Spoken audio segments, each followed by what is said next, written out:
I remember those big family meals around the holidays and that after dinner bloat, that feeling of being stuffed. It rarely happens with a plant-based meal unless they're rich in fat. I have felt full with plant-based meals, but not that groggy want to sleep feeling. You see, your body has to work hard to digest those fatty meals, so all the energy is going into breaking down that meal. A whole food plant-based meal can be filling, but it's naturally low in fat. So you'll feel sated, but you won't feel the bloat.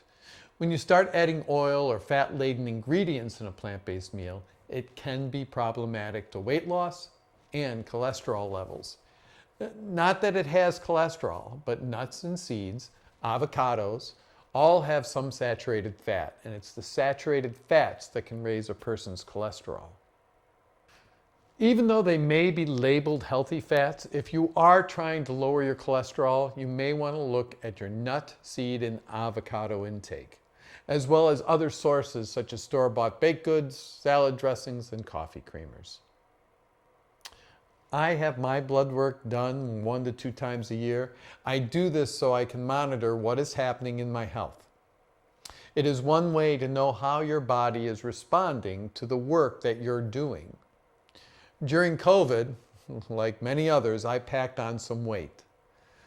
I wasn't getting out as much, staying home, cooking up healthy meals. Even though I was still eating whole food plant-based and did not use any oil in my cooking or baking, I still gained weight.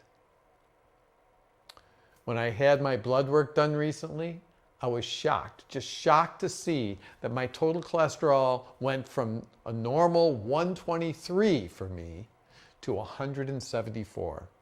It has never been that high since going whole food plant-based. Looking at what I was eating on a daily basis, I looked to the fat. Even though none of these fats have cholesterol, my body had to work to get rid of that fat, and to process that saturated fat, it raised my cholesterol.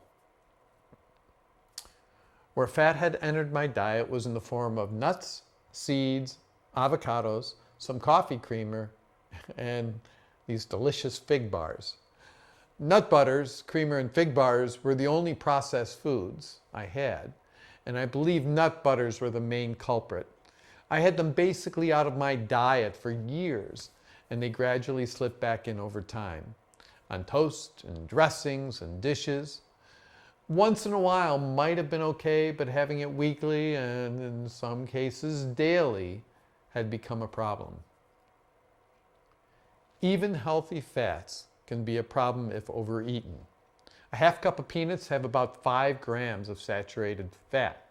A half cup of peanut butter has over 13 grams. Now, a quick fix would be to use something like PB2, the fat-free peanut butter powder. It has all the flavor with 0 saturated fat. That I could do and will probably do because I do use peanut butter in some of my recipes. But if you struggle with your weight or cholesterol, you may want to look at cutting the fat.